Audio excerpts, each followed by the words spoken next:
한국은 중국의 디지털 체계를 따라오려면 수백 년은 걸릴 겁니다. 중국의 문화와 기술을 몰래 가져다 쓰는데 혈안이 되어 있죠. 하루아침에 경제 파산으로 멸망한 한국을 도와준 게 중국인 거 아시죠? 다양한 국적의 시민들이 모인다는 일본의 국회의원들의 토론으로 조용하기만 하던 이곳에 한 중국인 시민이 단상 앞으로 나와 고래고래 소리를 지르며 한국은 중국 관광객이 없으면 내일이라도 당장 파산할 것이라는 말을 반복하고만 있습니다. 이 모습을 지켜보던 강연장의 시민들은 저 말이 사실이냐며 웅성거리기 시작하는데요. 과연 이곳 후쿠오카 강연장에서는 대체 무슨 일이 있었던 것일까요? 감동의 모든 것 애청자 여러분, 영상 시작 전 좋아요와 불우이웃을 위해 끝까지 시청 부탁드립니다. 안녕하세요. 저는 국회의원을 꿈꾸며 보좌관으로 일하는 일본인 아키코라고 합니다. 일본의 후쿠오카에서 관광산업에 관심이 많던 저는 얼마 전 아시아 지역의 나라들을 차례차례 여행하며 관광산업에 대한 대규모 비교글을 작성 중이었는데요. 최근 떠오르는 관광산업의 중심지이자 모든 사람들이 이민국가로 꿈꾸는 선진국, 한국과 하루아침에 몰락해버린 경제파산국가 중국을 비교해 분석하기 위해서였습니다. 사실 처음에는 한국과 중국을 모두 경험하고 싶었으나 시간과 비용의 문제로 저는 중국만 경험할 수 있었는데 처음 경험한 중국은 왜 하루아침에 몰락해버린 나라가 중국이라고 설명하셨는지 그 이유를 확실히 알 수 있었습니다.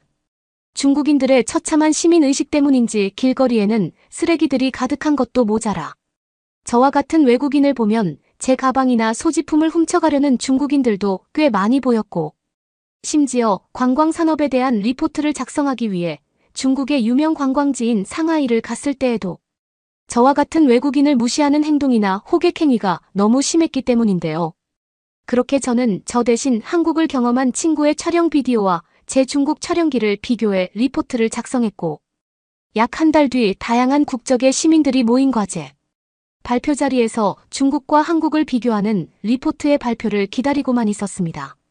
하지만 바로 그 순간 제 바로 앞에 순서에서 한 중국인 시민이 일어나더니 저와 매우 비슷한 주제로 발표를 진행했는데 저는 그 중국인 시민의 발표 내용을 듣자마자 어이가 없어서 당황할 수밖에 없었는데요. 그 중국인 시민은 대뜸 경제성장 모델이나 수출 모델이 전혀 없는 후진국 한국은 지금 한국을 방문하는 중국인 관광객들에게 돈을 주고 절을 해야 할 정도라며 이상한 주장을 하기 시작했고 중국인 관광객이 화가 나서 하루아침에 한국을 방문하지 않는 사회적 현상이 나타난다면 그 순간 아무런 수출 모델이 없는 한국은 하루아침에 망할 것이라는 거짓 자료를 선보였기 때문이죠. 하지만 강연장에 있던 시민들의 웅성거림에도 중국인 시민은 손에서 마이크를 놓지 않은 채 밑도 끝도 없는 헛소리를 이어나갔는데요.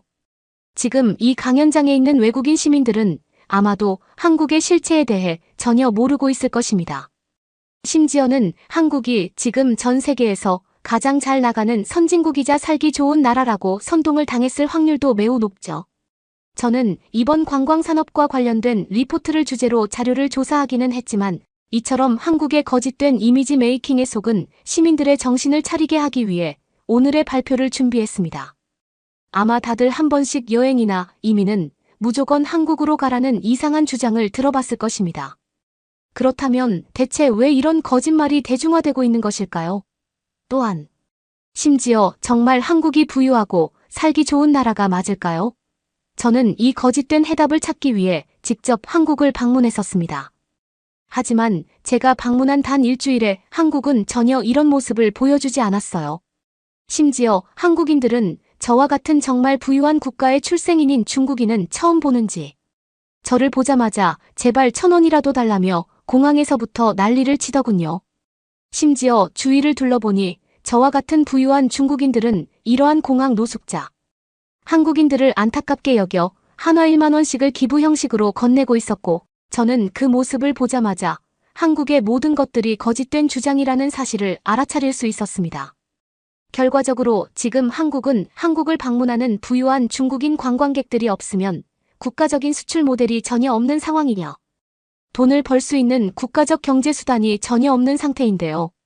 상황이 이렇다 보니 한국 정부와 한국인들은 더 많은 중국인 관광객과 외국인 관광객을 끌어들이기 위해 한국을 살기 좋은 선진국이라고 포장하기에 이르렀고 지금에서야 이러한 거짓말이 들통나고 있는 것이죠. 진짜 살기 좋고 부유한 경제 선진국은 중국뿐인데 한국인들은 이러한 열등감에 못 이겨 국가적으로 선동하고 있던 것이었고, 그러는 와중에도 중국인 관광객들에게는 고개를 숙이며 제발 한국으로 여행을 와서 돈을 써달라는 역설적인 홍보를 하고 있었습니다. 이게 바로 가난한 후진국 한국과 정말 살기 좋은 부유한 선진국 중국의 차이점이라고 할 수 있죠. 여기 있는 시민들도 전부 머릿속에 확실히 기억하는 게 좋을 것입니다. 관광으로 떠나기에는 한국보다 중국이고, 자칫 한 번의 실수로 한국으로 여행을 가게 되었다면 그곳에 도착하는 순간 공항. 한국인 노숙자들에게 돈을 뜯겨야 한다는 사실을 말이죠. 결과적으로 이곳 강연장의 시민들과 국회의원들은 저에게 감사해야 한다는 말입니다. 추가로 이곳에 중국인 시민들이 있다면 자랑스러워하시기 바랍니다. 여러분이 있기에 가난한 후진국 한국이 먹고 살아갈 수 있는 것이며, 우리가 조금 더 베풀어 한국을 방문해 노숙자를 돕는 심정처럼 우리의 속국 한국인들을 도와주면 되니까 말이죠. 중국인 시민은 마치 엄청난 사실을 깨달은 것 마냥 한국을 방문하는 중국인 관광객들에게 한국은 엄청난 감사를 표해야 한다며 이상한 주장을 하기에 이르렀고, 중국인 시민의 말이 채 끝나기도 전에 강연장의 다른 시민들은 매우 화가 난 모습을 보였습니다. 심지어 제가 직접 경험한 중국과 같은 곳에서 태어난 중국인이 맞는지, 그 중국인 시민은 중국의 현재 상황이 마치 엄청나게 부유하고 경제적으로 여유가 있는 나라처럼 표현했고, 저는 그 중국 시민의 거짓 허풍에 코웃음이 절로 나왔죠.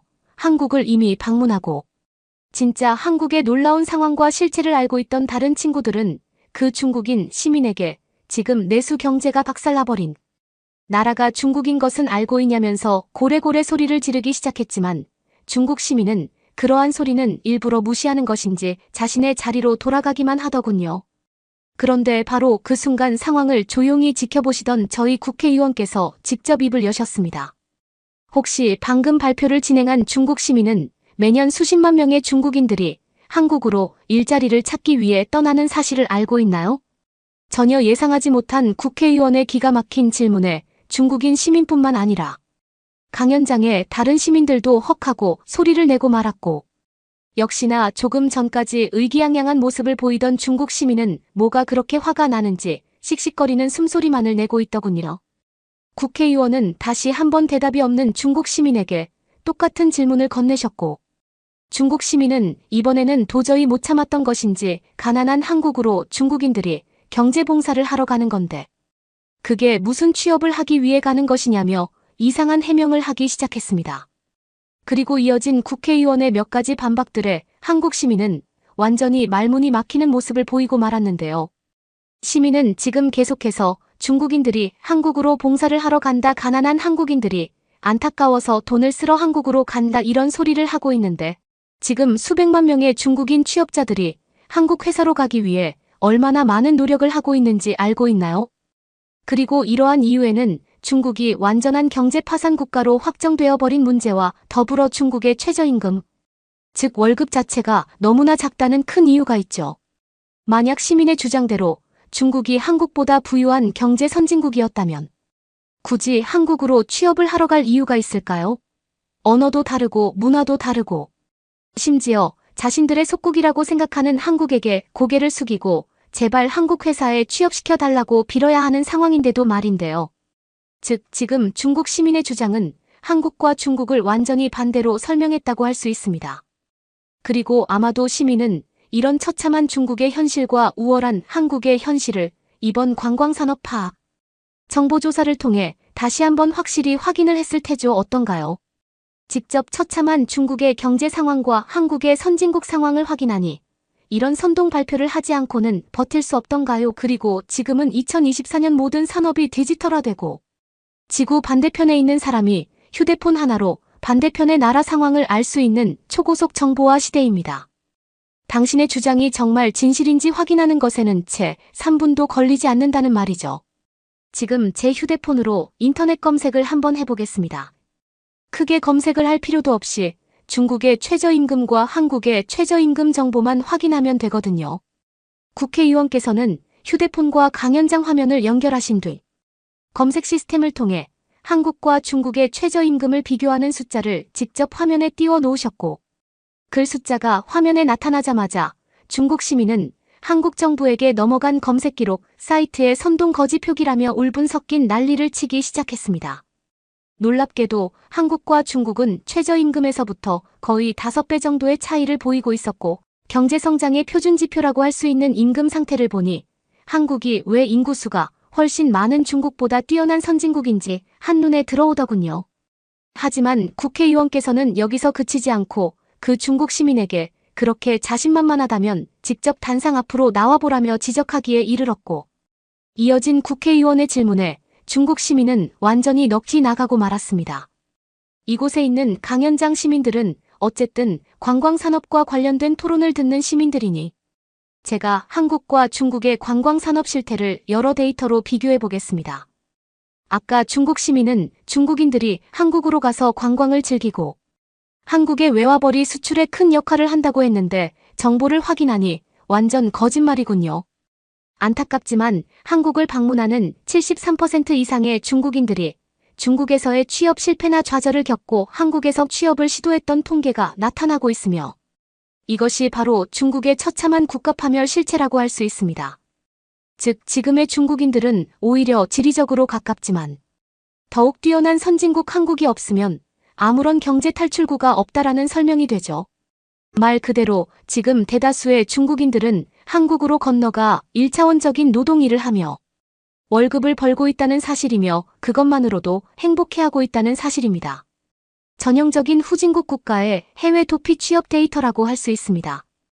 아까 중국인 시민이 주장하던 상황과 완전히 반대인데요. 또한 여기에 더해 더욱 재미있는 사실은 오히려 후진국 중국인들 말고 다른 나라의 선진국 외국인들은 한국을 경험하고 관광하기 위해 방문하는 확률이 거의 87% 이상인 것은 물론 대부분의 외국인들은 한국을 여러 번 방문하고 있다는 사실인데요. 우리는 이 자료들을 통해 한국이 다른 나라의 선진국 외국인들에게 매우 뛰어난 자연경관과 관광 경험, 그리고 도시 모습을 보여주고 있다고 할 수 있고 한국 그 자체의 브랜드 인지도가 얼마나 뛰어난지 파악할 수 있습니다. 그렇다면 반대로 중국은 어떨까요?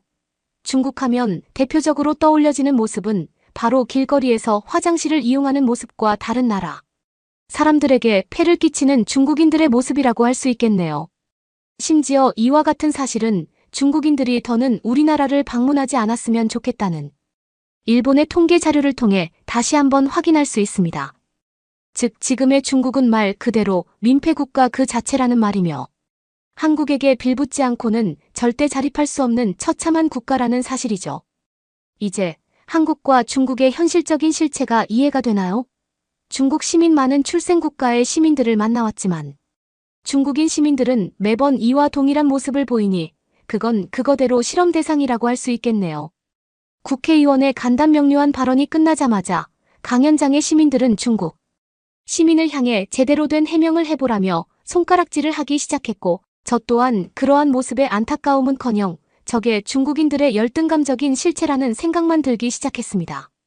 하지만 중국 시민은 갑자기 뭐에 씌였는지 자리에서 일어나 마이크를 잡더니 부유한 중국인들이 한국으로 가서 일부러 취업해서 한국의 취업률을 높이고 경제 성장을 도와주는 건데 그게 그렇게 안 입고 온 거냐면서 울먹이는 반박을 내놓았는데요. 한눈에 보기에도 전의를 상실한 중국인 시민은 그저 입에서 나오는 대로 아무 말이나 짓거리는 것 같았고 저는 곧바로 반박을 이어나가려 했지만 그 시민의 황당한 헛소리를 녹음하며 더 들어보기로 했습니다. 지금 중국은 전 세계에서 가장 위대한 부유국가입니다. 그렇다면 당연히 중국의 속국인 한국에게 중국의 장점인 엄청난 인구들이 대규모 기부, 관광을 가서 경제 수출을 도와주는 것이 맞는 것 아닌가요? 저는 오히려 중국인들이 욕을 먹어야 하는 상황이 아니라 칭찬을 받아야 한다고 생각합니다. 그리고 지금 중국의 최저시급은 다른 나라들에게 경제운동을 주기 위해 일부러 낮게 잡은 수치입니다. 시진핑 주석이 있는 위대한 중국이 경제성장을 하지 못할 리가 없잖아요. 이건 저뿐만 아니라 중국을 조금이라도 아는 여러분이라도 동의할 수 있는 부분이라고 생각합니다. 또한 국회의원께서는 한국에 대해 완전히 잘못 알고 계신 부분이 있어요. 계속해서 다른 나라의 외국인들이 한국의 뛰어난 자연경관이나 그들의 문화를 배우기 위해 관광을 간다고 하셨는데 이것이야말로 거짓 주장인데요. 한국은 지금 엄청난 폭염을 견디지 못해 대도시의 건물들까지도 전기를 줄이고 있는 상황이에요. 자연스럽게 공항을 제외한 거의 모든 상가 건물들이 에어컨과 전기 사용을 줄이고 있고, 이건 굉장히 불편한 관광 경험을 초래하지 않나요? 그 통계 자료들은 모두 아까 저의 주장대로 한국으로 일부러 관광을 오게 만들기 위한 한국 정부의 거짓 수치 선동 자료라고 생각합니다. 그러지 않고서야 한국보다 최소 20배는 부유하고 살기 좋은 중국으로 관광을 오지 않을 이유가 없잖아요. 심지어 지금 중국은 최근 외국인 관광객들의 관광 참여율을 올리기 위해 길거리를 깨끗이 청소하고 외국인들에게 친절함을 보이자는 사회운동마저 벌이고 있습니다. 하지만 가난한 후진국 한국은 길거리에 쓰레기도 너무 많고 제대로 배우지 못해 외국인들에게 영어마저 쓰지 못하잖아요. 왜 이런 한국의 실체는 설명하지 않으면서 중국만을 깎아내리시는지 이해가 되지 않습니다. 중국 시민은 국회의원의 말을 단 하나도 이해하지 않으려는 듯 비슷한 주장을 다시 한번 내세웠고, 심지어 이제는 한국인들 대부분이 제대로 국가교육을 받지 못해 영어까지 사용을 못하는데 어떻게 외국인 관광객 유치에 힘을 쓰겠냐면서 기괴한 논리의 주장을 내세우는 모습을 보이더군요. 그런데 바로 그 순간 강연장에 있던 한 시민이 자리에서 일어나더니 그 중국인 시민을 향해 기가 막힌 일침을 날리고 말았는데요. 그래서 당신은 중국에서 취업을 할 건가요? 한국에서 취업을 할 건가요? 질문을 날린 외국인 시민은 자신이 한국의 대학교와 연계되는 교환시민 프로그램에 약 4년 이상 참가했던 한국 유학 시민이라며 저 중국 시민의 한국에 대한 설명은 모두 허무맹랑한 소설 속의 이야기라며 코웃음을 쳤고, 그가 날린 질문에 중국 시민은 역시나 선뜻 대답하지 못했는데요. 저는 한국에서 약 4년 이상 유학 생활을 해왔던 시민입니다. 그리고 여기에 더해 저는 중국도 약 1년 정도 경험했던, 한국과 중국을 동시에 경험했던 유일한 외국인 시민이라고 할 수 있죠. 지금 한국에 대한 세계적인 위상은 그들이 생산해내는 콘텐츠를 보면 더욱 확실히 알 수 있습니다. 한국어부터 한국 영화와 드라마, 심지어는 한국인들이 먹는 음식인 한식까지 전부 하나의 콘텐츠화되어 전 세계의 이슈를 만들어내고 있죠. 이건 단순히 이슈거리에서 끝나는 흐름이 아닌 그동안 한국인들이 만들어오고 직접 생활에 접목해 실행해오던 편리한 생활 방식처럼 한국인이 아니라면 그 어떤 누구도 생각하지 못했던 편리한 삶 자체가 한국이라는 나라의 브랜드 파워를 높여주고 있습니다. 극단적인 예로 한국에서는 카드 한 장으로 모든 것을 할 수 있다는 말이 있지만 중국에서는 동전이 없으면 아무것도 하지 못한다는 말까지 있을 정도죠. 이 정도의 차이를 보이는 나라가 한국과 중국인데 한국이 폭염에 전기를 아껴 써야 한다고 주장하는 중국 시민의 주장은 더는 신뢰할 수 없습니다. 오히려 그건 중국이라는 생각이 드는데요. 실제로 지금 중국은 폭염에 힘겨움을 버티지 못해 중국인들에게 자체적인 전기료 모금 운동을 실시하며 국가정부 차원에서 돈을 걷어가려는 모습을 보이고 있고, 국가 자체가 너무나 힘겨운 경제 파산위기까지 가버려 중국의 대형 부동산 기업들은 매일매일 길거리에 나앉고 있죠. 그래서 중국을 벗어난 당신과 같은 중국인 시민들은 지금 이곳 외국의 대학교에서 생활하고 있다고 생각합니다. 중국이 정말 살기 좋은 나라였다면 중국인들이 굳이 외국 대학교로 와야 할 이유가 있었을까요? 하지만 한국은 중국과 정확히 반대되는 상황을 보여주고 있죠. 한국에서도 물론 해외 유학을 가는 현상을 보이고 있기는 하지만 그보다 한국의 대학교로 역으로 입학하고 이민을 오는 외국인들이 훨씬 많습니다. 그만큼 한국은 국가적 단위로 보았을 때 매우 매력적인 국가이면서도 다른 나라에서는 느끼지 못하는 삶의 편리함을 제공해주는 나라이고, 그들이 가지고 있는 매우 높은 시민의식은 매일매일 청결한 도시를 느낄 수 있는 놀라운 관광 경험을 제공하고 있죠.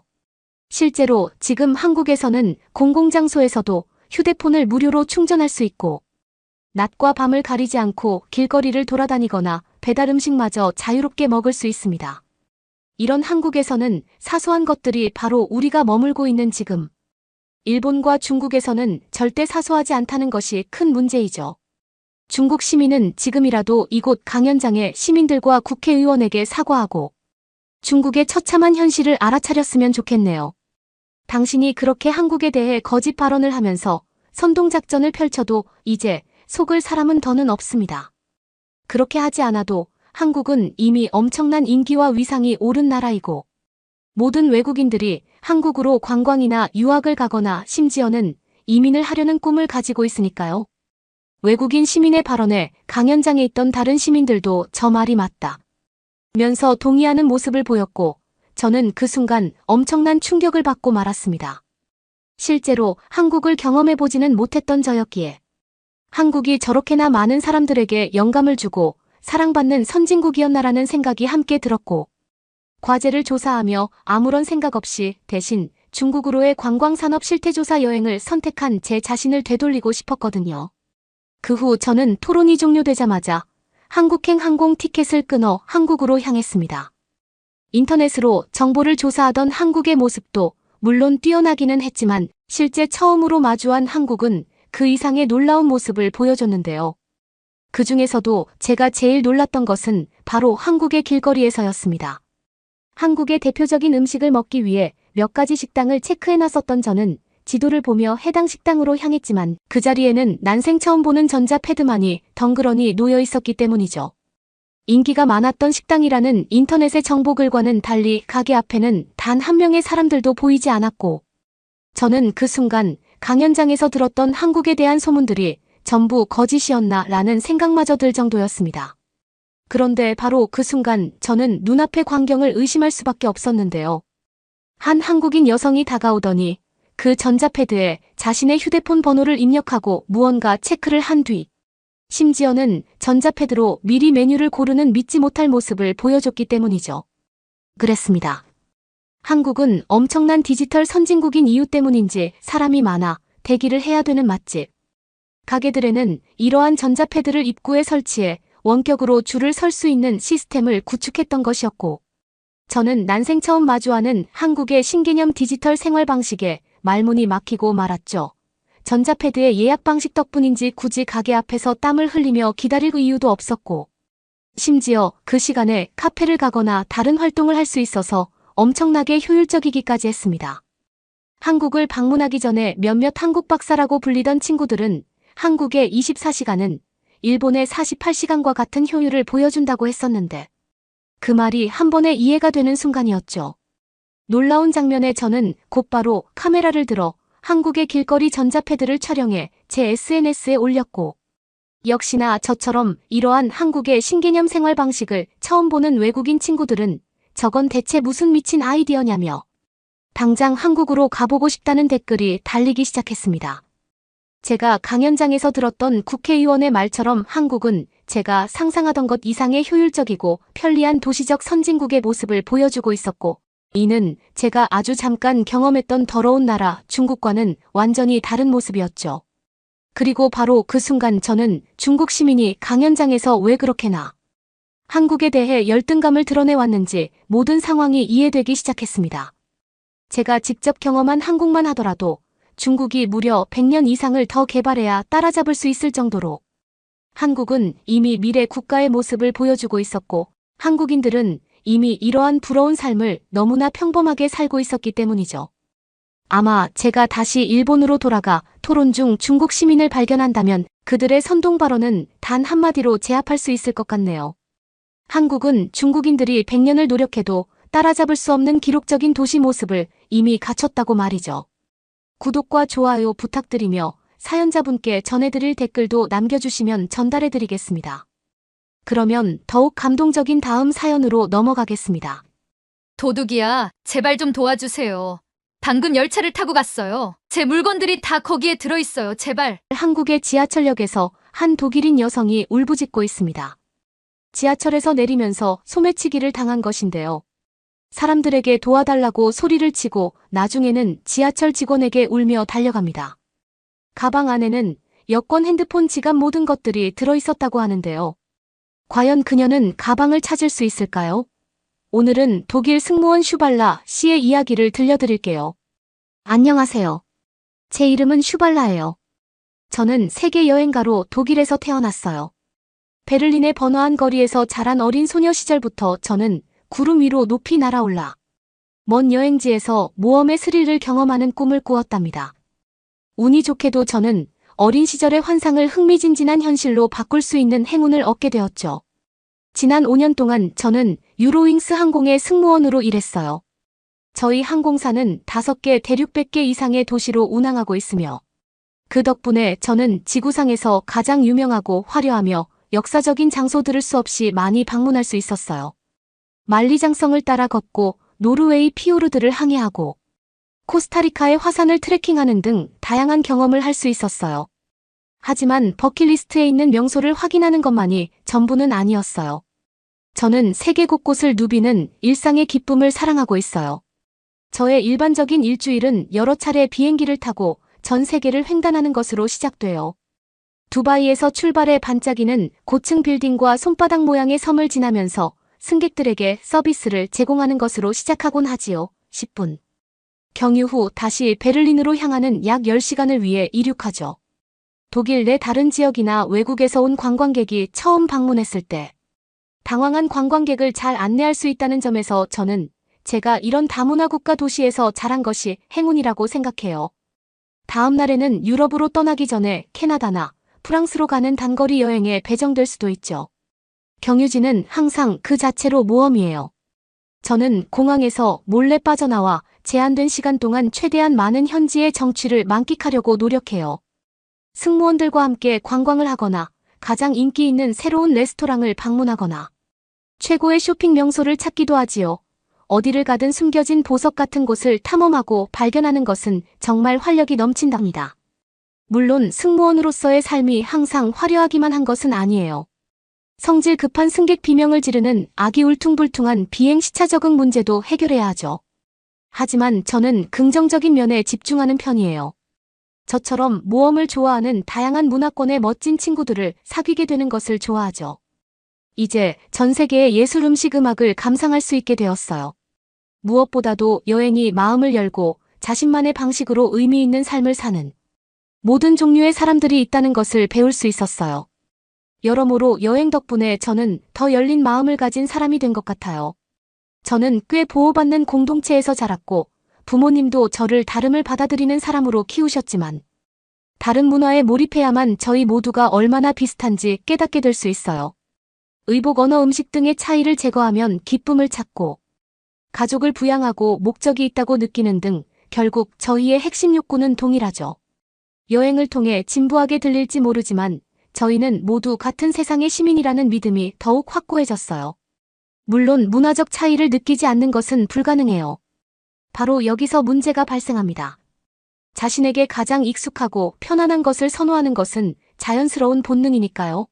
저는 여러 나라를 여행하면서 여전히 다른 곳보다는 독일에서의 삶을 선택할 것임을 인정할 수밖에 없죠. 독일은 과학과 기술의 발전, 세계적으로 유명한 대학과 연구기관 재정 및 직업 기회 등 제공할 것이 너무 많으니까요. 오해하지 마세요. 저도 독일에도 결점이 있다는 것을 알고 있어요. 하지만 제가 직접 6개 대륙과 100개 이상의 도시를 비행하면서 본 바로는 자유혁신 생활 수준 면에서 독일과 비교할 수 있는 나라는 솔직히 어디에도 없었어요. 독일에 대한 부정적인 고정관념이 일부 존재하더라도 저는 승무원으로서 독일을 대표하고 있다는 것이 자랑스러워요. 어쨌든 철학적인 이야기는 여기까지입니다. 이제 짐을 싸서 공항으로 향할 시간이었죠. 새로운 맛과 볼거리 사람들이 가득한 또 다른 목적지로 떠나야 해요. 넓은 하늘에서 어떤 모험이 저를 기다리고 있을지 정확히 알 수는 없지만 각 여행이 그 나라뿐만 아니라 제 자신에 대해서도 새로운 것을 가르쳐줄 거라는 건 알고 있답니다. 파리행 비행기를 타기 전 북적이는 공항의 승무원 라운지에 앉아 커피를 마시고 있을 때 지금까지 제 경력 중 가장 놀라운 소식을 듣게 되었어요. 제 절친한 친구이자 동료 승무원인 체리노가 활짝 웃으며 제 맞은편에 앉았어요. 체리노와 저는 입사 첫날부터 함께 승무원 교육을 받았고 그 이후로 계속 친하게 지내왔죠. 경유지에서 새로운 도시를 함께 여행할 수 있도록 비행 스케줄을 맞추기 위해 저희는 항상 최선을 다하고 있답니다. 슈발라, 놀라운 소식이 있어. 체리노가 외쳤습니다.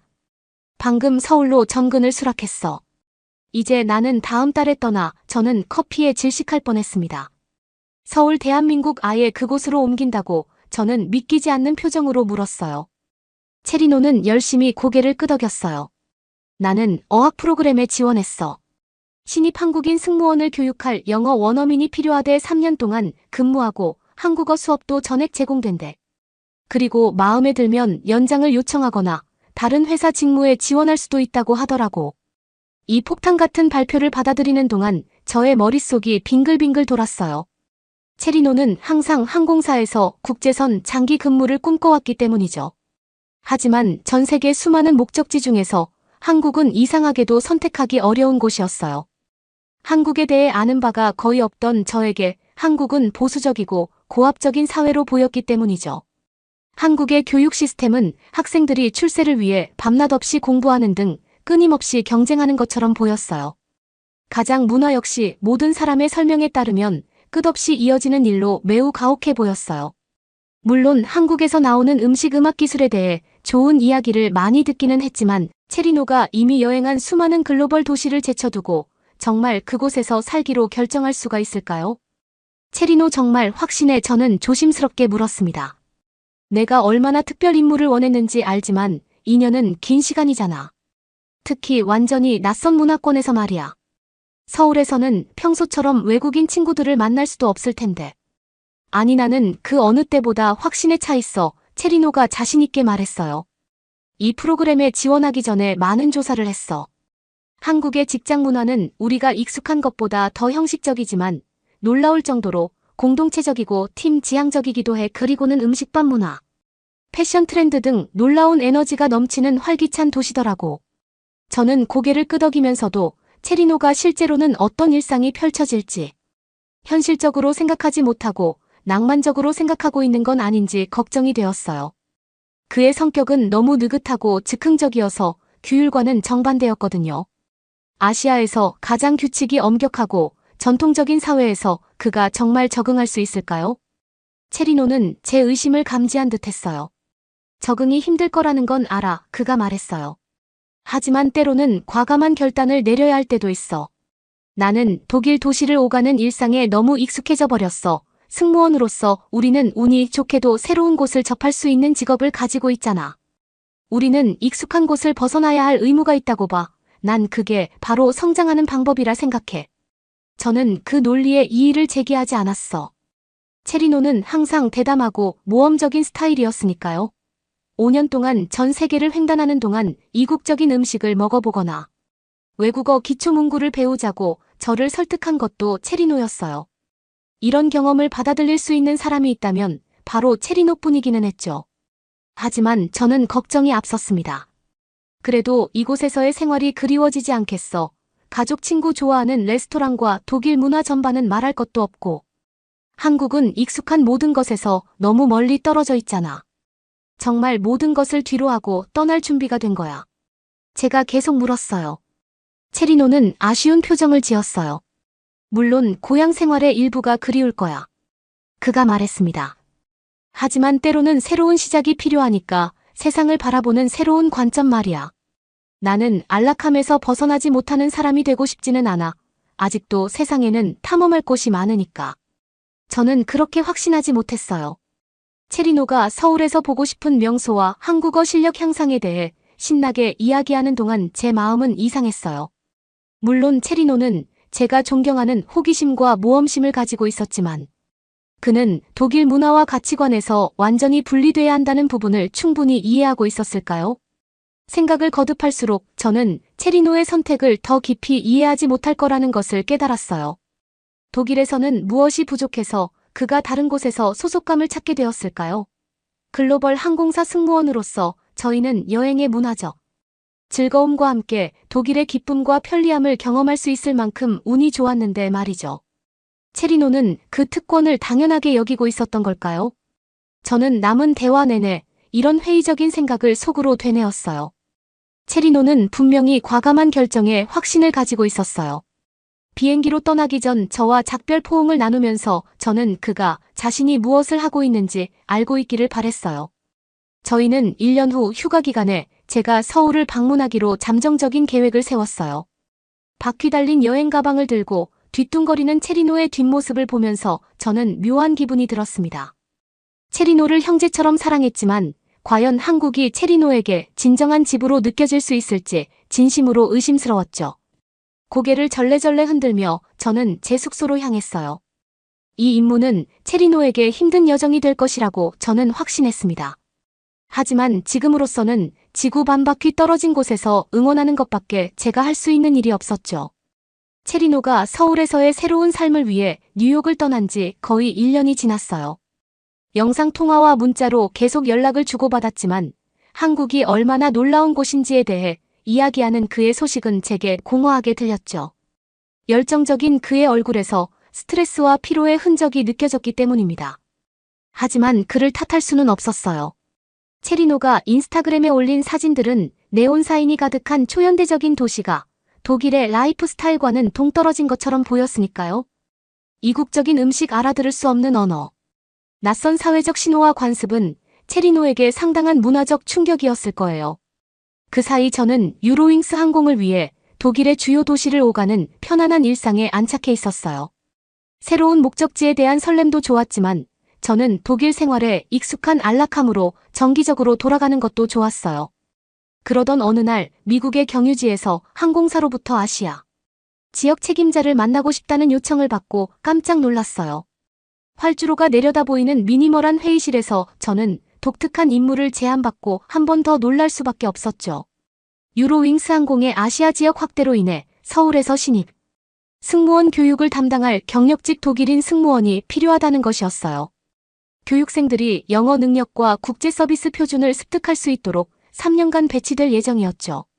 저는 갑작스러운 제안으로 인해 머릿속이 빙글빙글 돌아 잠시 멍하니 앉아 있었습니다. 서울로의 이전은 전혀 예상하지 못했던 일이었으니까요. 아시아 총괄이 열정적으로 역할과 혜택에 대해 설명하는 동안 저는 조용히 고개를 끄덕이기만 했죠. 그래서 어떻게 생각해요? 슈발라 그녀가 마침내 물었습니다. 큰 결정이라는 건 알지만 독일과 한국 승무원들 간의 유대감을 형성하는데 당신이 적임자라고 생각해요. 그리고 비자, 숙소, 문화, 교육 등을 전폭적으로 지원할 테니 가시기 전에 준비할 것들은 많지 않을 거예요. 저는 여전히 머뭇거리며 망설였어요. 저를 생각해 주셔서 영광입니다. 제가 겨우 말을 이어갔습니다. 하지만 진지하게 생각해 볼 시간을 좀 주실 수 있을까요? 3년 동안 해외로 이사하는 것은 큰일이라서요. 물론 며칠 정도 천천히 생각해보고 결정해도 돼요. 부서장이 친절하게 대답했어요. 완전히 새로운 문화를 경험할 수 있고 회사의 글로벌 성장의 일부가 될 수도 있는 기회입니다. 훌륭한 경력 기회가 될 거예요. 저는 머릿속이 빙빙 돌며 멍한 상태로 그녀의 사무실을 나섰어요. 체리노를 제외하고는 아는 사람이 아무도 없는 서울로 이사해서 익숙한 도시 생활을 떠난다고요. 그 생각에 두려움이 엄습했어요. 저처럼 일상에서 위안을 얻던 사람에게는 문화 충격이 극심했을 테니까요. 하지만 제 머릿속에서 작은 목소리가 어쩌면 이것이 저에게 필요한 종류의 변화일지도 모른다고 속삭이고 있었어요. 최근 저는 여행에서 불안감과 영감의 부재를 느꼈고 국제선 비행기에서 문화에 제대로 참여하지 못한 채 그저 무미건조하게 움직이기만 했기 때문이죠. 한국처럼 완전히 새로운 환경이 저에게 다시 모험심을 불러일으킬 수 있을까요? 체리노가 들려준 서울의 야시장과 산사, 활기찬 에너지에 대한 이야기가 머릿속을 맴돌기 시작했어요. 제 삶을 뿌리째 뽑는다는 것이 무섭게 느껴지기도 했지만 한편으론 지금이 저만의 도약의 순간이 아닐까 하는 생각도 들었어요. 그 후 몇 주 동안 저는 끝없이 흔들렸습니다. 항공사는 답을 원했고 저는 결정을 내릴 수 없었기 때문이죠. 결국 마감 전날 저는 서울에 있는 체리노에게 즉흥적으로 전화를 걸었고 배정 수락 버튼 위에 손가락을 가져다 대고 있었죠. 체리노, 너의 솔직한 의견이 필요해. 유로윙스 항공에서 신입 승무원을 위한 트레이너로 내가 서울로 가기를 원하는데 그렇게 되면 여기에서의 제 모든 삶을 뒤로하고 떠나야 해. 내가 과연 한국에서 행복할 수 있을까? 체리노가 영업에 열을 올릴 줄 알았지만 그는 사려 깊은 표정을 지었어요. 솔직히 생각했던 것보다 적응하기가 훨씬 더 힘들었어 라고 그는 솔직하게 말했죠.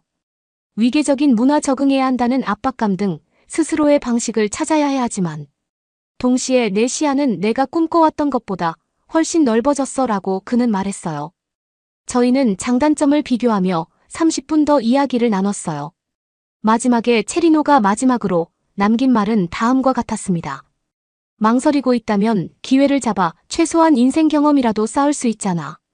열린 마음으로 들어오면 한국도 너한테 분명히 마음을 열 거야. 전화를 끊은 후에도 제 손가락은 여전히 휴대폰 화면을 맴돌았습니다. 제가 미지의 세계로 도약할 용기가 있었을까요? 순간. 어려움 속에서도 서울에서 자신만의 길을 찾아가고 있는 체리노의 모습이 떠올랐습니다. 독일 생활이 전 세계의 사람 문화 아이디어와 얼마나 얽혀 있는지, 그리고 제 인생 여정에서 이런 모험과 성장의 기회를 갖게 된 것이 얼마나 큰 행운인지도 깨닫게 되었죠. 심호흡을 하고 수락을 눌렀습니다. 몇 초 후 제 휴대폰이 진동했어요. 체리노가 보낸 메시지였죠. 내가 자랑스러워 슈발라, 이제 날개를 펼 준비가 되었구나. 한국에 오는 걸 환영해. 그래, 익숙한 안락함은 이제 안녕이다. 한국 내가 간다. 비자, 서류 작업, 뉴욕 아파트 짐 싸기. 가족 및 친구들과의 눈물겨운 작별 인사를 마치고 청명한 가을날 드디어 저는 서울 인천공항에 도착했어요. 체리노는 공항에 도착하자마자 저를 크게 안아주며 자신이 생활 중인 도시를 보여줄 수 있다는 설렘에 들뜬 표정으로 저를 맞이해 주었어요. 공항 밖으로 나오자마자 저는 혼란에 빠졌습니다. 서울은 수많은 사람들이 거리를 오가며 활기차게 움직이고 있었어요. 네온사인으로 된 한글 간판과 광고판이 제 감각을 압도했죠. 포장마차 냄새, 외국어 소리, 심지어 가을의 쌀쌀한 기운마저도 혼란스럽게 느껴지기 시작했어요. 체리노는 유로윙스 항공에서 제공한 숙소로 가기 위해 택시에 짐을 싣는 것을 도와주었어요. 저희는 멀리 안개가 자욱한 산으로 둘러싸인 고층 빌딩 숲 사이로 차를 몰았습니다. 체리노는 쉬지 않고 수다를 떨며 여행 가이드 역할을 하고 길을 따라 명소들을 짚어주었어요. 저는 체리노의 열정을 공유하기 위해 최선을 다했지만 이미 불안감이 온몸을 뒤덮고 있었어요. 뉴욕에서는 지하철을 이용하고 좋아하는 테이크아웃 음식을 고르고 사회적 규범과 무언의 규칙을 아는 등 모든 것이 자연스럽게 작동되었지만 이제 모든 상호작용에는 노력이 필요했어요. 그 후 몇 주 동안의 문화 충격은 저를 완전히 혼란스럽게 만들었어요. 경직된 사무실 위계 질서 때문에 저는 여러모로 눈치를 봐야 했어요. 한국 트레이너 팀은 제가 열린 마음으로 피드백을 요청해도 제 제안을 무시했죠. 제가 무뚝뚝하고 거칠게 보일 수도 있겠지만 독일인인 저에게 직설적으로 말하는 것은 자연스러운 일이었어요. 업무 외에 일상생활도 마찬가지로 엄청나게 힘들어 보였어요. 음식을 주문하는 것은 번역 앱의 도움을 받아도 거의 춤추는 것과 다를 게 없었어요. 몸짓으로 설명해야만 했죠. 공과금 납부나 택시 호출과 같은 간단한 상호작용에서도 계속 더듬거렸죠. 이곳의 서비스 문화는 제 서구적 감수성에는 불편하게 느껴졌어요. 물론 사회생활도 힘들었습니다. 동료들과 친해지려는 시도는 번번이 무산되었고 퇴근 후 계획은 항상 관리자의 승인에 달려있는 것처럼 보였어요. 사람들은 저에게 다음번에 만나자고 계속 초대했지만 실현된 적은 단 한 번도 없었죠. 체리노는 저의 유일한 친구였지만 둘 다 장시간 근무를 하고 있었기에 만나기는 힘들었습니다. 저는 깊은 향수병에 빠지게 되었어요. 고향에서 쌓아온 흥미진진한 세계 여행자의 삶이 이제는 불가능하게 느껴졌어요. 제 커뮤니티, 제가 좋아하는 장소, 여유로운 리듬이 그리워졌어요. 가족 및 친구들과의 영상통화는 제가 익숙한 모든 것에서 완전히 단절되어 있다는 것을 간주할 뿐이었죠. 조카의 학교 연극과 아버지의 새로운 골프 취미에 대한 소식을 듣는 어머니와의 통화가 가장 힘들었어요. 보고 싶지만 정말 자랑스럽구나. 조금만 버티면 곧 적응할 수 있을 거야. 라고 엄마는 격려해 주셨죠. 하지만 사실 서울은 완전히 삭막하게 느껴졌고 저는 하루하루 목적 의식이 없었습니다. 제가 가장 힘들었을 때 3달 정도 지났을 무렵 저는 우울함에서 벗어날 수 있는 경험을 하게 되었어요. 어느 날 지하철에서 내리는데 지갑이 이상하게 당겨지는 느낌이 들었습니다. 고개를 돌려보니 문이 닫히자마자 가방을 손에 들고 달려가는 그림자 같은 형체를 발견했어요. 저는 여권, 지갑, 휴대폰 등 제 모든 것을 가지고 열차가 출발하는 순간 충격에 얼어붙어 서 있었어요. 다른 승객들은 정중하게 눈을 피했죠. 저는 바닥에 주저앉아 울고 싶었습니다. 대신 저는 절박한 손짓으로 대중교통 직원에게 다가갔어요. 놀랍게도 그의 얼굴은 즉시 걱정으로 주름이 잡혔어요. 그는 무전기에 대고 빠른 한국어로 말하며 저를 단호하면서도 부드럽게 사무실로 안내했습니다. 곧이어 영어를 구사하는 직원이 제 진술을 받고 경찰에 연락하기 위해 도착했어요. 심지어 제 여권에 대해 독일 대사관에 연락할 수 있도록 도와주었죠. 제가 만난 모든 사람들이 진심으로 걱정하는 표정을 지었고 그들의 몸짓에서 응원이 느껴졌습니다. 환승 사무실에서 경찰이 도착하기를 기다리는 동안 직원은 따뜻한 커피 한 캔과 도시락에서 간식을 건네주었어요. 곧 경찰이 제 사건에 출동해 가해자의 영상을 확보하고 순찰대를 보내 그의 위치를 수색하기 시작했어요. 저는 외국인의 절도 사건을 신속하고 성실하게 수사하는 경찰의 모습에 감탄했습니다. 4시간 만에 소매치기를 체포하고 저는 도난당한 물건을 되찾을 수 있었어요. 알고 보니 도둑은 제가 생각했던 한국인이 아니라 관광비자로 입국한 중국인이었습니다. 경찰은 제 소지품을 돌려주면서 제가 한국에서 겪은 고통에 대해 진심으로 사과했죠. 저는 이 낯선 사람들의 친절에 할 말을 잃을 정도로 감사함을 느꼈어요. 그날 밤 택시를 타고 집으로 돌아오는 길에 저는 저의 부당한 편견들을 반성했어요. 저는 한국인이 이기적이고 불친절하다고 판단했었고 그 이면에 있는 관대함과 가치는 전혀 고려하지 않았어요. 한국인의 진정한 배려심이 빛을 발하는 데는 확실히 이번 위기가 필요했습니다. 오늘 한국인들의 행동은 진정한 공동체 정신을 증명했어요. 질서 권위 순응을 강조하는 한국 문화가 제게는 제한적으로 느껴졌지만 그 안에도 진실성이 담겨 있다는 것을 알 수 있게 되었습니다. 제 관점이 바뀌고 벽이 점점 허물어지고 있었어요. 이후 며칠 동안 직접 담근 김치를 가져다주는 동료들, 단골빵집 아줌마가 빵을 하나 더 주는 등 곳곳에서 작은 친절을 발견하게 되었어요. 제가 소속되기를 바라는 사람들의 작은 노력들이었죠.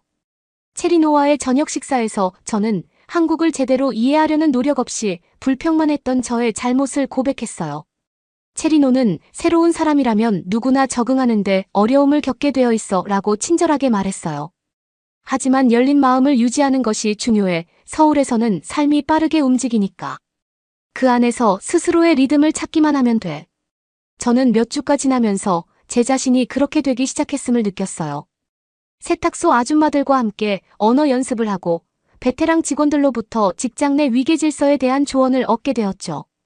또 체리노와 함께 푸드마켓을 탐험하면서 제 모험심이 다시 살아나는 것을 느꼈어요. 지갑 도난 사건은 의외로 뜻밖의 축복이었습니다. 잘못된 첫인상이 깨지고 제 마음이 다시 열릴 수 있도록 도와주었으니까요. 이 매혹적인 나라에 대해 더 알아야 할 것이 많았지만 한 가지 분명한 것은 한국이 저를 가장 좋은 방식으로 놀라게 했다는 사실입니다. 그러면 더욱 재미있는 다음 사연으로 넘어가겠습니다. 구급차 좀 불러주세요. 제발요, 제발. 한국의 한 호텔에서 한 독일인 남성이 배를 부여잡고 호텔의 직원에게 간신히 전화를 하고 있습니다. 얼굴은 창백하고 식은 땀이 미친 듯이 나고 있는데요. 잠시 뒤 구급대원들이 도착해 남성을 보고는 깜짝 놀라고 맙니다. 남성은 빠르게 병원으로 옮겨지는데요. 이 남성은 한국의 병원에서 나을 수 있을까요? 오늘은 독일의 베이퍼 씨의 이야기를 들려드릴게요. 안녕하세요. 저는 해양보호운동가 베이퍼입니다. 저는 전 세계를 여행하며 바다와 바다에 사는 동물들을 보호하기 위해 노력하고 있어요. 호주 시드니에서 거대한 바다거북을 보기 위해 다이빙을 하고 하와이 바다의 다시마 숲에서 물개가 노는 모습을 보았으며 호주의 유명한 그레이트 베리어 리프를 탐험하기도 했어요. 이렇게 많은 곳을 다녀보았지만 아직 제가 많은 시간을 보내지 못한 곳은 아시아였죠. 그래서 저는 큰 해양생물학 컨퍼런스에서 한국에서 새로운 해양보호 프로젝트에 대한 강연이 있을 예정이라는 소식을 듣고 꼭 참석해야겠다고 생각했죠. 저는 강연이 시작하기 30분 일찍 도착해서 맨 앞자리에 앉아 있었어요. 강연자는 한국 남해안 제주도 출신의 박진수 박사라는 과학자였어요.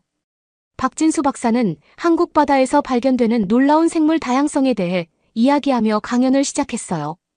그는 2,000개가 넘는 섬은 암초부터 해초박 갯벌에 이르기까지 다양한 해양 서식지를 의미하고 있다고 했습니다.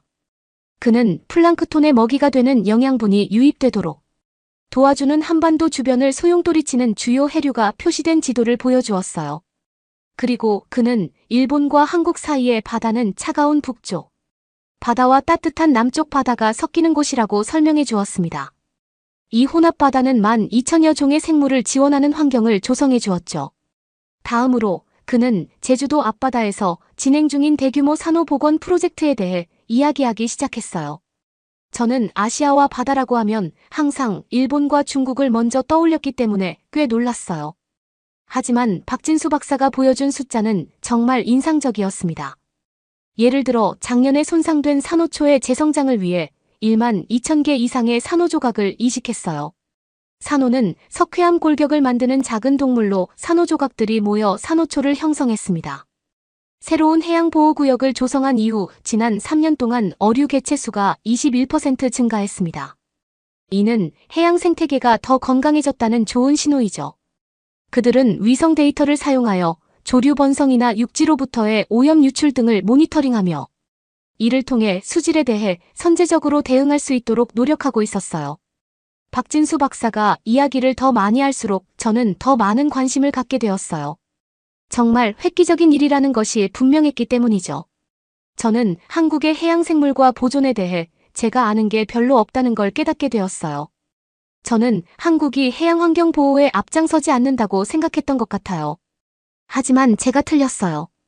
좀 더 진지하게 박진수 박사는 한국이 세계에서 가장 높은 해산물 소비율을 자랑하는 나라 중 하나라고 설명했어요. 좁은 국토에 4천만 명이 넘는 인구가 살고 있다는 것은 해양 자원에 대한 엄청난 수요를 의미했죠. 이는 수세기 동안 어패류 개체수에 많은 압박을 주었어요. 하지만 한국인들은 바다와 밀접한 관계를 맺고 있어 바다를 보호해야 한다는 의식을 갖게 되었어요. 강연 발표의 마지막 부분은 미래에 초점을 맞추고 있었어요. 박진수 박사는 제한된 보호 서식지 통로와 번식지 지도를 보여주었죠. 로봇 잠수함 드론 수중 카메라를 이용한 첨단 모니터링 프로그램 계획을 공유했어요. 또 지역 어민과 커뮤니티를 친환경 노력에 참여시켜야 한다는 것을 강조했습니다. 최첨단 과학과 지역사회의 지원의 결합은 정말 인상적인 계획이었어요. 강연이 끝나고 저는 아시아의 해양 보호에 대한 저의 관점이 완전히 바뀌었다는 것을 깨달았습니다. 저는 분명히 이곳에서 배워야 할 것이 있었어요. 그래서 저는 강연이 끝나고 질문에 답하고 나서 바로 박진수 박사님께 인사를 드렸어요. 저희는 산호초 복원 프로젝트와 어획량 제한 및 어구 개조와 같은 지속 가능한 방법으로 지역 어민들의 참여를 유도하는 방법에 대해 이야기를 나누었죠. 제가 박사님께 가장 걱정되는 위협이 무엇인지 물었더니 그는 기후변화와 해양 산성화라고 답했습니다. 하지만 그는 공공교육과 정책의 변화가 변화를 가져올 수 있다는 긍정적인 마인드를 가지고 있었죠. 마지막으로 저는 제주도를 직접 방문해 그들이 하는 일을 가까이서 보고 자원봉사를 하면 어떨까 하는 아이디어를 꺼냈습니다. 박진수 박사는 이 아이디어가 마음에 든다며 다음 시즌에 방문 일정을 잡을 수 있도록 도와주겠다고 했어요. 그는 심지어 자신의 대학원생들에게 제가 호주와 카리브해에서 겪었던 산호 보호에 대한 경험에 대해 강연을 해달라고 제안하기도 했어요. 저는 설레는 마음과 함께 약간의 불안감을 느끼며 회의실을 나섰습니다. 사실 이건 저에게는 완전히 새로운 영역이었기 때문이죠. 저는 항상 혼자 여행하고 길을 찾는데 당황하지 않는 독립적인 성격이었어요. 하지만 한국은 언어 문화 관습, 지리 역사, 심지어 해양 생태계까지 완전히 다른데 제가 아는 게 거의 없었기 때문에 걱정이 들기도 했습니다. 김희호 박사님 말고는 아는 사람도 없고 말이죠. 하지만 이 모든 새로운 것들을 탐색하는 것은 분명 저희 평소 자신감과 적응력에 도전이 될 것이라 생각하며 저는 밖으로 나섰습니다. 이번 일은 직업적으로나 개인적으로나 제 시야를 넓힐 수 있는 좋은 기회가 될 수 있을 것 같아요. 미지의 세계로 뛰어드는 것에 대한 긴장감과 기대감을 제가 언제 마지막으로 느껴졌는지 기억해 보려고 노력했습니다. 아마 대학원에 처음 입학했을 때였을까요? 아니면 첫 과학 다이빙 자격증 코스를 수강했을 때였을까요? 초보자로서 무언가에 대해 흡수하고 알아내야 할 것이 너무 많다는 스릴은 사실상 정말 대단한 선물이죠. 그리고 한국에는 제가 아직 상상조차 할 수 없는 방식으로 해양 보존에 대해 배울 것이 많다는 것을 저는 이미 알고 있었어요. 제 아내 과학자는 새로운 환경과 문화에 대해 배우는 것을 좋아합니다. 그리고 제 아내 모험가는 익숙한 곳을 완전히 벗어난 곳으로 여행을 떠날 준비가 되어 있었어요. 그래서 저는 집에 돌아오자마자 박진수 박사님께 이메일을 보내 제주도 방문 초대를 수락했습니다. 저는 이번 여름에 대규모 산호초 이식 수술이 진행되는 동안 제가 방문할 계획을 세웠어요. 아직 항공편과 숙소를 알아보고 예산을 책정해야 합니다. 그리고 한국어 공부도 꼭 시작해야 하죠. 도착할 때까지 기본적인 회화 정도는 할 수 있으면 좋겠어요. 저는 이번에 또 다른 모험을 떠납니다. 모두 행운을 빌어주세요. 샌프란시스코에서 서울까지 비행시간이 10시간이 넘었어요. 저는 그 시간을 이용해 한국어 표현과 관습을 조금이라도 더 복습하려고 노력했습니다. 누군가를 만날 때 악수 대신 고개를 숙여야 한다는 사실을 알고 계셨나요? 한국은 오랜 역사와 전통을 가지고 있다고 읽었는데 아무래도 지구 반대편에서 온 저에게는 적응하는데 시간이 좀 걸릴 것 같네요. 하하, 다행히도 여행 전 급하게 짐을 싸고 막바지 업무를 처리하느라 피곤해서 잠에 조금 들기는 했지만 인천국제공항에 도착했을 때는 아직 피로가 풀리지 않은 상태였어요. 하지만 그때부터 진짜 모험은 시작되었습니다. 다행히 세관 통과와 출입국 심사는 순조롭게 진행되었어요. 하지만 보안구역 밖으로 나왔을 때는 조금 압도적인 느낌을 받았어요. 수천 명의 사람들이 해외로 가기 위해 서두르고 있었어요. 디지털 표지판에는 한글로 된 교통편이 번쩍거리고 있었죠. 그리고 터미널에 있는 음식점과 소매점 간판은 하나도 알아볼 수 없었습니다. 지구 반대편에 와 있다는 사실이 실감이 나기 시작했죠. 가까스로 저는 서울로 가는 지하철 시스템을 알아냈어요. 하지만 역을 지나가면서 어떤 이름도 이해가 되지 않았죠. 노선도를 계속 보면서 저는 정거장을 세워보았습니다. 다행히 마침내 역에 도착했고 저는 거대한 여행 가방을 들고 힘겹게 계단을 올라갔습니다. 몇 분 동안 더듬더듬 찾아 헤매다 저는 호텔을 발견했습니다. 다행히 한글뿐만 아니라 영문으로 된 큰 간판이 있었어요. 지하철에서 방향을 잃고 헤매던 끝에 호텔에 들어서는 순간 저는 안도감이 느껴졌어요. 체크인을 하고 세계에서 가장 빠른 샤워를 하며 오랜 여행의 피곤함을 씻어냈어요. 편안한 침대에 쓰러지고 싶다는 생각뿐이었죠. 하지만 그 전에 식사를 해야 했어요. 긴장과 피곤함으로 거의 먹지 못한 상태였기 때문이죠. 그래서 저는 저녁을 먹으러 나가면서 주변을 둘러보기로 했어요. 프론트 데스크 직원이 작은 지도를 주었는데 그건 정말 큰 도움이 되었어요.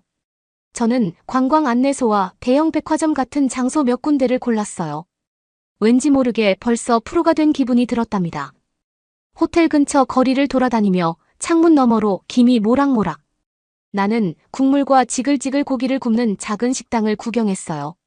모든 음식의 모양과 냄새가 정말 멋져 보였죠. 하지만 메뉴를 해독하고 제가 원하는 것을 설명해야 한다는 생각에 포기했어요. 저는 지금 매우 지쳐있는 상태였기 때문이죠. 결국 저는 창문에 비빔밥과 불고기 같은 메뉴가 그림으로 그려져 있는 식당에 도착했어요. 그런데 들어가자마자 주인과 종업원이 빠른 한국말로 저에게 말을 걸기 시작했어요. 결국 저는 아무 그림이나 가리키며 주문이 잘 되기를 바랄 수밖에 없었어요. 다행히도 제가 받은 요리는 익숙한 야채와 고기가 밥과 함께 나와서 젓가락질이 서툴러도 먹을 수 있었어요. 확실히 맛있었지만 이름이 뭔지는 모르겠네요. 저는 주문 내내 메뉴판을 읽고 웨이터의 말을 알아들을 수 있다는 것이 얼마나 수치스러운 일인지 깨달았어요. 호텔로 돌아오는 길에는 편의점에 들러 물과 간식을 사서 먹었어요. 어린 시절 여행길에 들렀던 휴게소가 생각나서 정말 즐거웠습니다. 진열대에는 알 수 없는 맛의 이상한 사탕과 탄산음료가 가득했어요. 저는 무작위로 몇 가지를 골랐어요. 제가 좋아할지 누가 알겠습니까? 일단 고르고 보는 거죠. 다 맛있어 보였는걸요. 하하, 숙소에 도착해 침대에 쓰러지니 피로가 완전히 풀린 기분이 들었어요. 때문에 몸이 오후 9시라고 생각했는데 서울에서는 전혀 다른 시간이었어요. 제 몸속 시계는 완전히 혼란스러운 상태였죠. 멍한 상태에서 마지막으로 주변 환경에 적응하지 못했다고 느꼈던 때가 언제였는지 기억해 보려고 노력했습니다.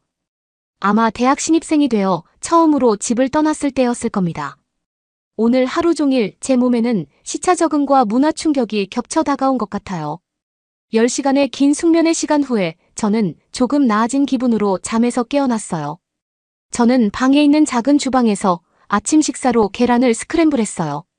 그리고 앞으로 며칠 동안 시차를 극복하고 제주도로 향하기 전에 방향을 잡기 위한 계획을 세우기 시작했죠. 첫 번째 단계는 지도에서 발견한 관광 안내소를 찾는 것이었어요.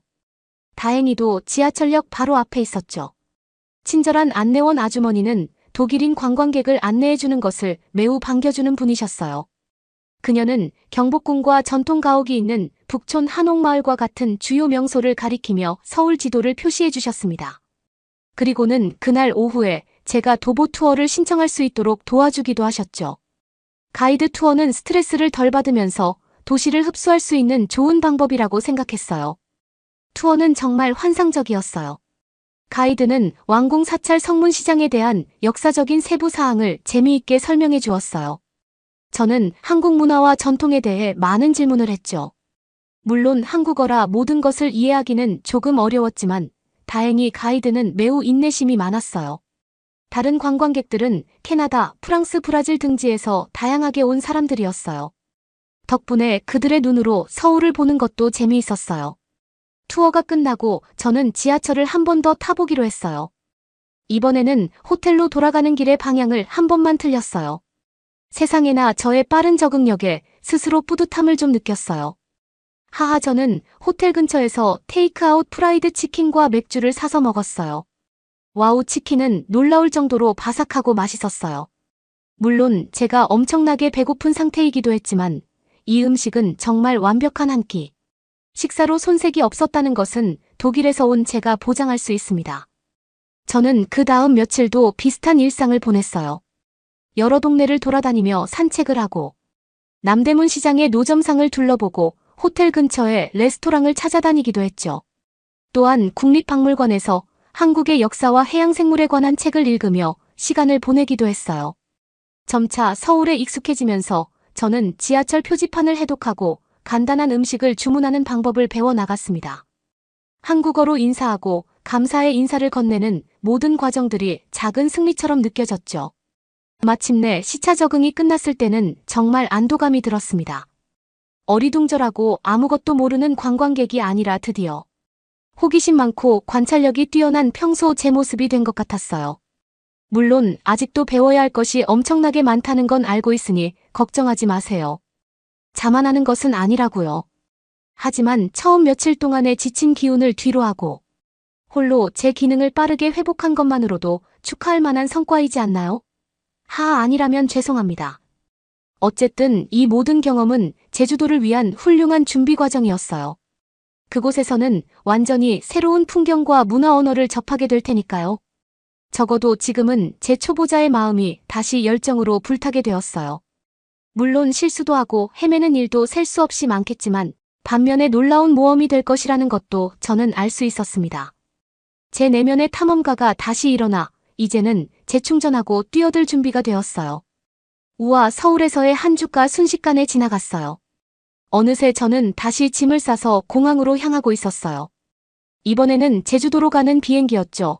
제가 비행기 안에서 꽤나 불안했던 건 솔직히 인정할게요. 사실 잘못될 수 있는 모든 부분에 대해 계속 생각했거든요. 짐을 잃어버려서 장비 없이 다이빙을 못하면 어떡하지? 박사팀과 의사소통이 안 되면 어떡하지? 한국식 매너를 몰라서 실수로 누군가에게 불쾌감을 주면 어쩌지? 머리가 복잡했습니다. 하지만 비행기 창밖으로 보이는 제주 해안선의 풍경이 보이자 마음을 다잡는 데 도움이 되었어요. 해안선을 따라 작은 마을들이 자리 잡고 있는 제주는 정말 푸르고 싱그러워 보였어요.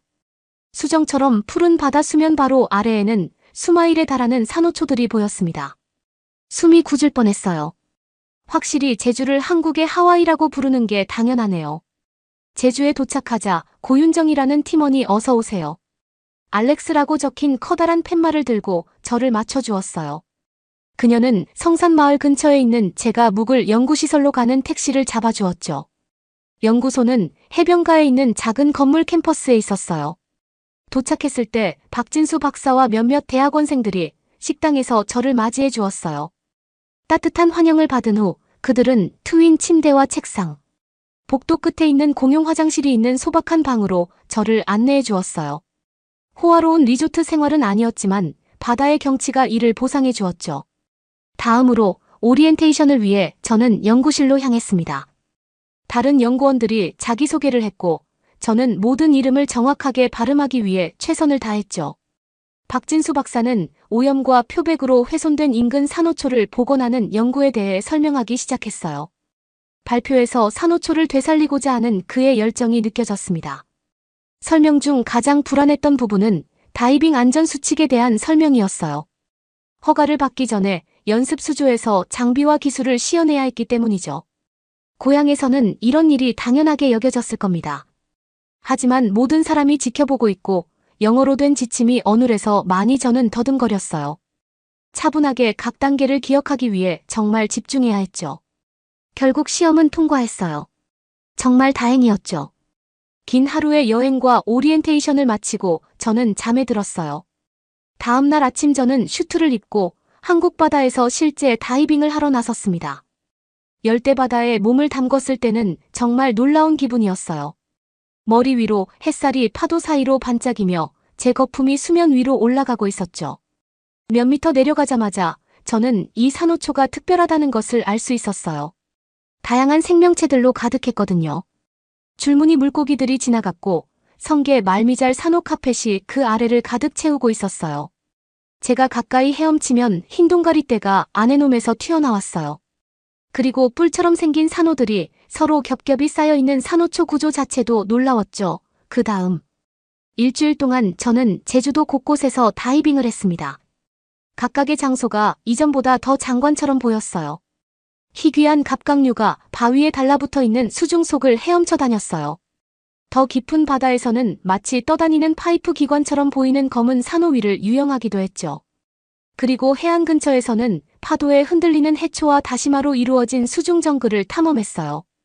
이 모든 다이빙은 최고의 교육처럼 느껴졌어요. 해양 생물학자들로부터 제주 주변의 수중 지리에 대해 많은 것을 배울 수 있었기 때문이죠. 또 과학자들은 저에게 실질적인 연구 기술도 가르쳐 주었어요. 기구를 이용해 어류 조사를 하고 산도와 수온을 측정했어요. 연구실에서는 바다 거북에 꼬리표를 붙이고 산호에서 조직 샘플을 채취해 유전자 분석을 하는 일도 도왔죠. 이 모든 기술들이 저를 더 나은 환경, 보호주의자로 만들어줄 거라는 생각에 너무 즐거웠어요. 다이빙을 하지 않을 때는 저는 연구소에서 새로운 친구들과 어울렸어요. 저녁에는 고기와 채소로 속을 채운 전통전을 만들어 먹었어요. 저녁에는 친구들이 좋아하는 제주도 바와 레스토랑에 데려갔어요.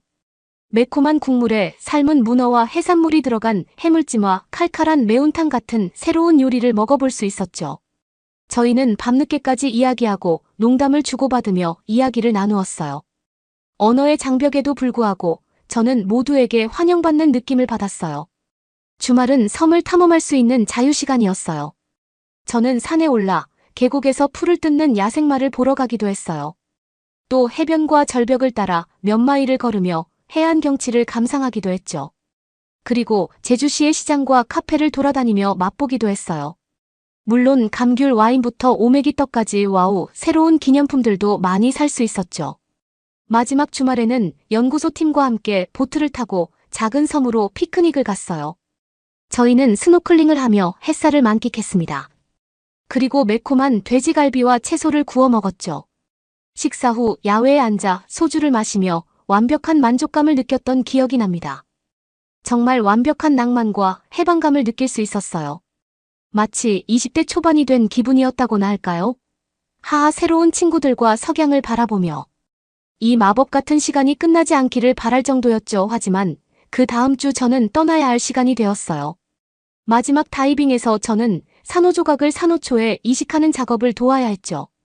각 조각을 조심스럽게 세척하는 일은 정말 보람찼어요. 저는 제가 진짜 오래 지속되는 무언가를 남기고 있다는 것을 알았어요. 그 작은 산호들은 박진수 박사팀의 보살핌 덕분에 번성하는 서식지로 계속 성장할 것입니다. 일정이 끝나고 연구소의 모든 사람들과 작별을 고하는 것은 씁쓸했어요.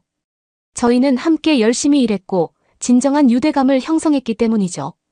저는 그들의 연구를 돕기 위해 태평양 보존 프로젝트에서 얻은 데이터로 만든 보고서를 보내겠다고 약속했어요. 그리고 그들 모두 곧 하와이로 저를 방문하겠다고 맹세했어요. 마지막으로 선착장을 내려오면서 저는 제 마음의 한 조각이 제주에 남아있을 거라는 것을 알 수 있었어요. 이 여행은 제가 기억하는 그 어떤 여행 경험보다 저에게 많은 도전을 주었어요.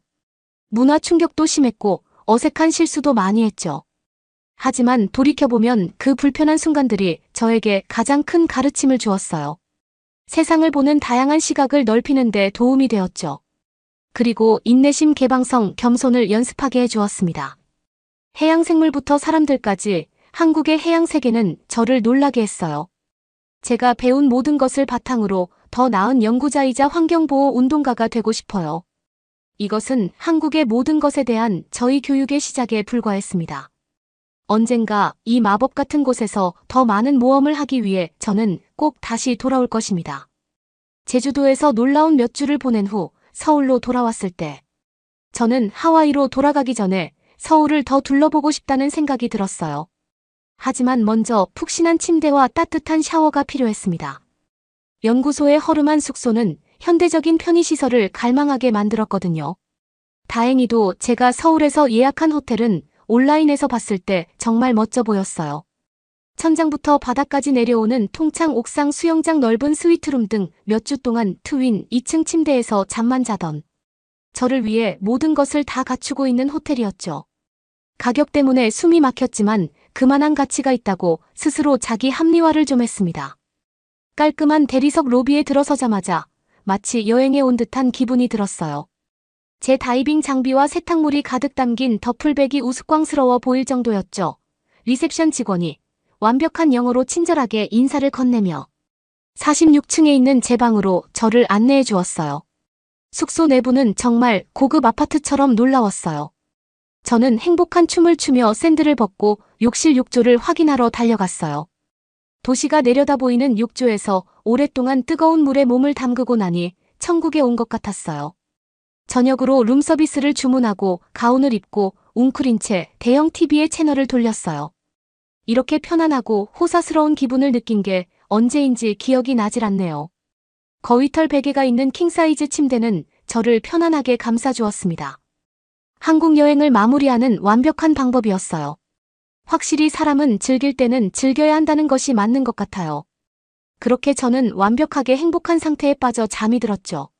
물론 새벽 2시에 심하게 아파서 깨어나기 전까지는요. 저는 잠에서 깬 이후 4시간 동안 심한 복통으로 침대와 화장실을 오가며 비참한 시간을 보냈어요. 아침이 되자 열이 39도 이상으로 치솟았고 탈수 증세가 심각했죠. 와, 정말 이렇게 아프고 힘들었던 적은 처음이었어요. 저는 의학적 도움이 필요하다는 것을 알았어요. 하지만 언어도 통하지 않고 혼자서 외국 병원을 마주하는 것이 두려웠죠. 만약 어디가 아픈지 알아내지 못하면 어쩌죠? 비용이 비싸면 어쩌죠? 그냥 공항까지 끌고 가서 집으로 돌아가야 할까요?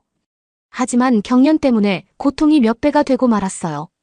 저는 뭔가 해야만 했습니다. 그래서 떨리는 손으로 전화를 들고 호텔 직원에게 구급차를 불러달라고 요청했어요.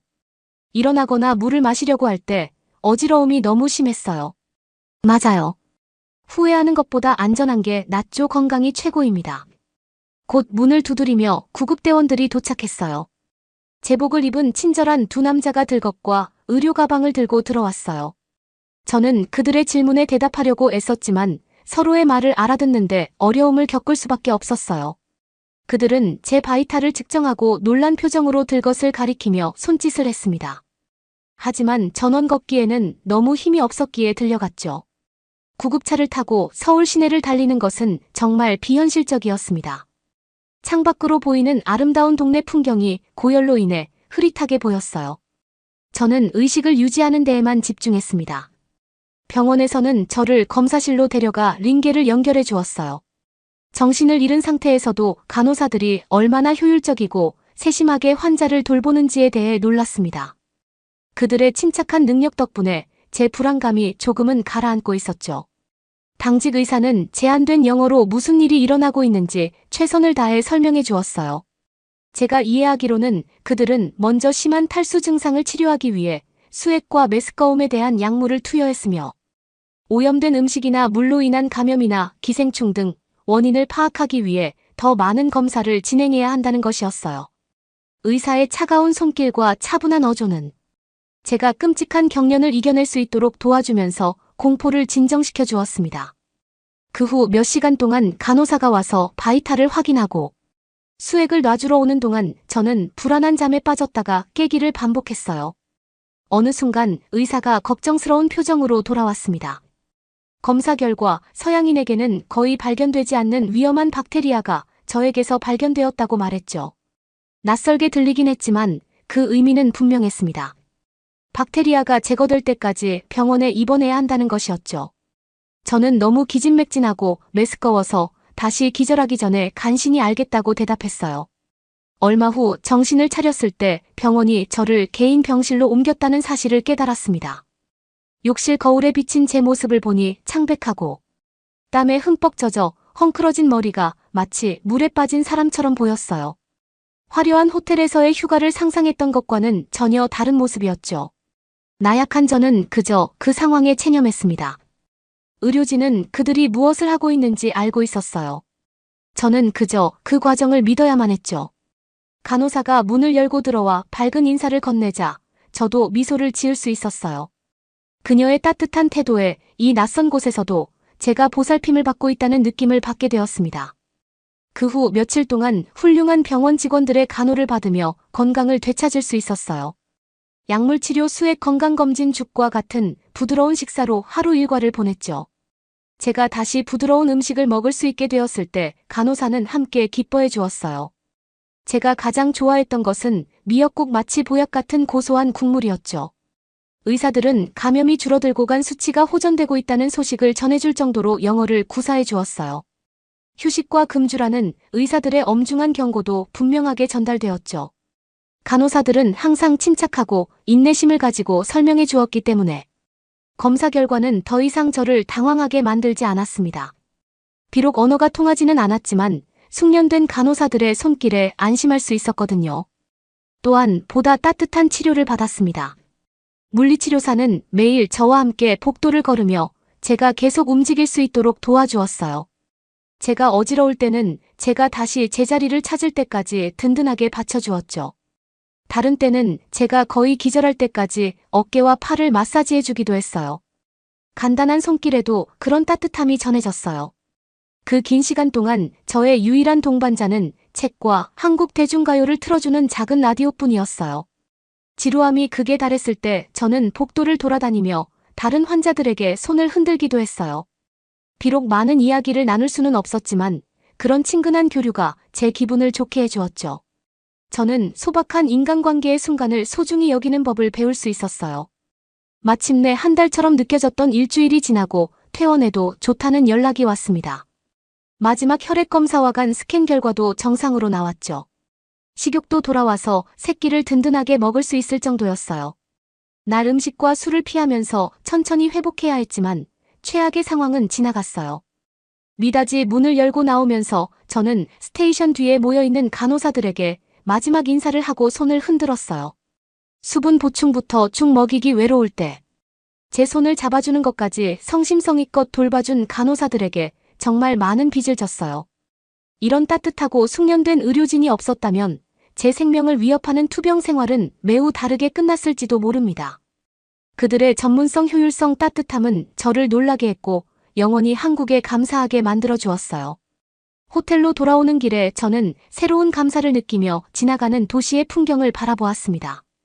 이곳에서 더 많은 모험을 놓칠 뻔했으니까요. 다시 진짜 옷을 입고 엘리베이터를 타고 북적이는 로비로 내려가니 기분이 이상했어요.